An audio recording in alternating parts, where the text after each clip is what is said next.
A purple-robed martial master, known as the Absolute Being, bows his head to Yeonshin right at this moment.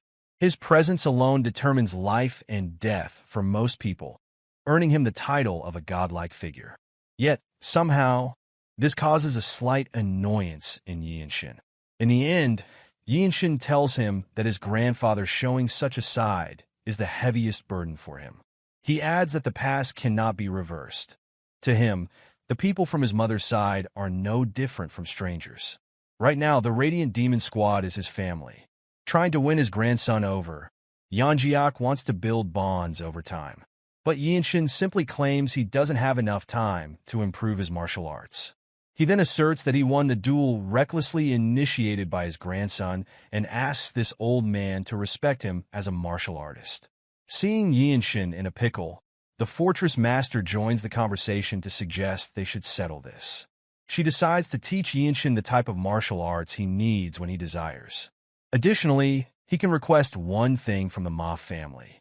With that settled, Yeonshin is already set on delivering his request through Ma Jin, his captain, at the moment he chooses. This makes Ma Jin slightly irritated because this kid dares to make him a mere messenger. Once everything is settled, both Ma Jin and Yeonshin return to their barracks. As they walk down the stairs, Ma Jin calls out to him. He reveals there is a mission that will benefit him. A few days pass.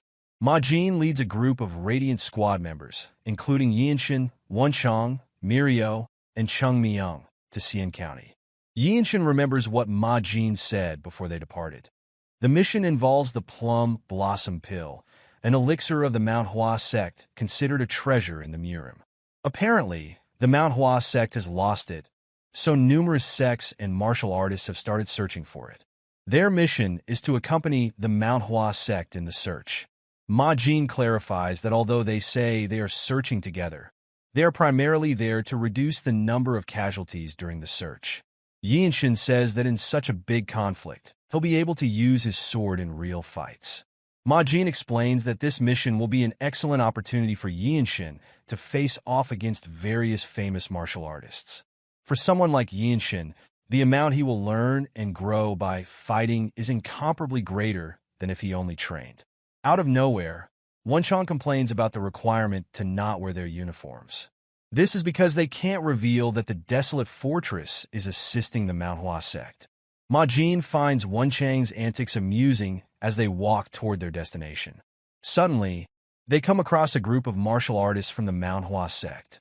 The moment they see each other, the leader of the group, Sage Cheonju, welcomes them. Yeonshin does his homework and recognizes the name. Sage Cheonju is the leader of the Plum Blossom Swordsmen and one of the top martial masters.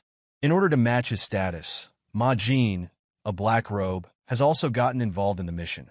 When looking at him, Yeonshin feels the same sensation he had when he first met his captain.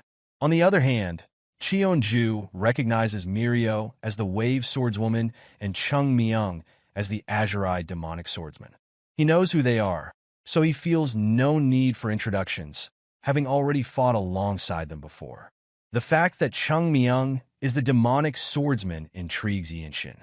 He then notices a particular young man among the Mount Hua sect's group. As he looks around, Cheonju suddenly approaches Yeonshin and looks down upon him. He thinks that the desolate fortress is not serious about the mission by bringing a disciple. Yeonshin figures that because of his clothes, Cheonju must think he is not a white-robe martial artist, but instead the leader's disciple. Ma Jin tries to explain the situation, mentioning that Yeonshin is literally only 15 years old as a white robe, but he is cut off mid-sentence as Cheonju thinks Yeonshin is extraordinary. He then suggests a friendly duel with the disciple of the Mount Hua sect leader. A small smile appears on Ma Jin's face as he figures out that Cheonju is trying to show that the Mount Hua sect is above the desolate fortress. Since they will be traveling as a party, it would be awkward for the key members to fight each other. Thus, they want to use the future generation of their respective groups to determine the hierarchy. Ma Jin turns to Yeonshin to see what he would say, but Yeonshin simply taps the sword hanging on his waist, signaling that he will step forward. A sly smile crosses Ma Jin's face, knowing they are in for an interesting time. The kid supposed to be Yeonshin's opponent is grumbling that his master makes him do these things, thinking 5 moves will be enough.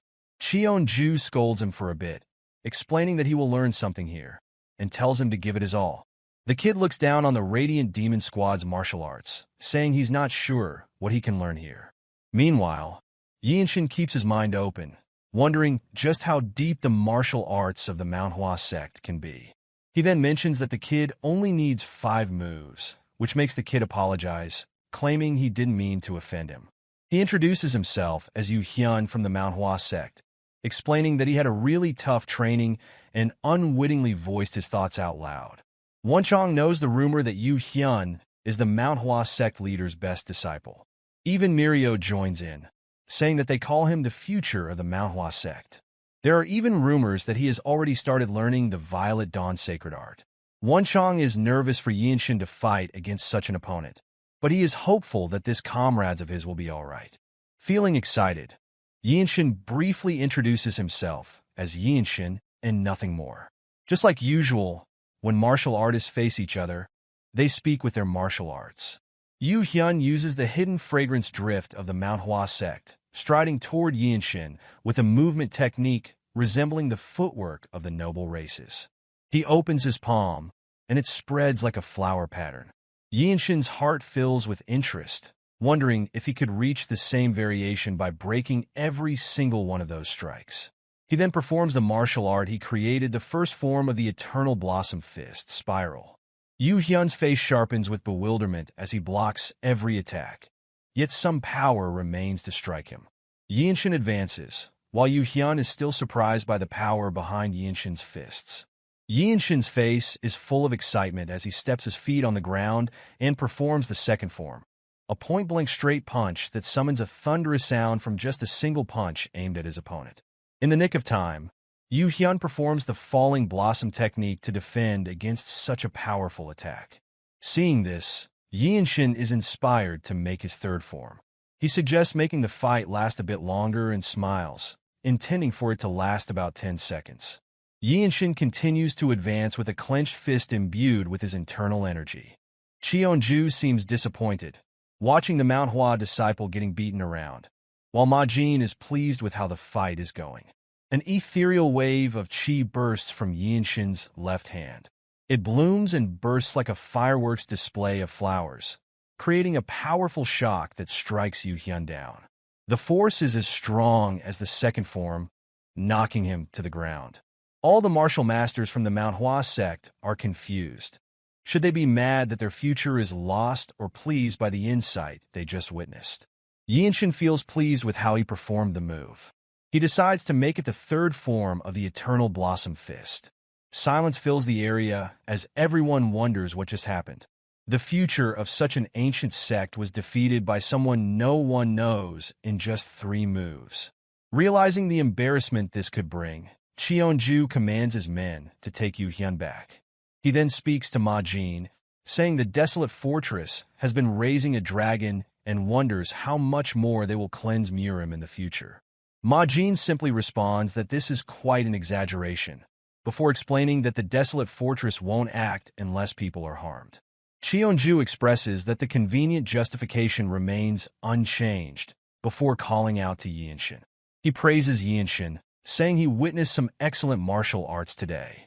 It looks similar to the Falling Blossom technique, but it's unlikely that the Mount Hua sect's martial arts have any connection to Yeonshin. Cheon-ju admits that he didn't know such martial arts existed, and even suggests that if Yeonshin ever leaves the desolate fortress, the Mount Hua sect will welcome him. This surprises Ma-jin, and immediately, he tells Cheon-ju to stop because he has crossed the line. Cheon-ju raises his hand to stop Ma-jin and admits that his greed got the better of him, making a fool of himself. All of this is because such a remarkable talent is right before him. Despite this, Ma-jin is clearly irritated by his words. Meanwhile, Mirio sends a sound transmission to Yeonshin, saying he's incredible. She knows he's having a hard time. Yeonshin nods slightly, for with the third move he performed, he has exhausted almost all of his internal energy. The Eternal Blossom technique he created delivers powerful attacks in every stance, but the amount of internal energy it consumes is also a burden. For now, he will have to use a sword in actual combat. After they hurriedly find a room at an inn, Chung Myung lazily tells Yeonshin to open his middle dantian quickly. He explains that if his internal energy is lacking, he will need to supplement his stamina. Yeonshin immediately sits, asking what that means. Mirio joins in and explains that the middle dantian has effects even the upper dantian can't achieve. It will make his internal energy more solid.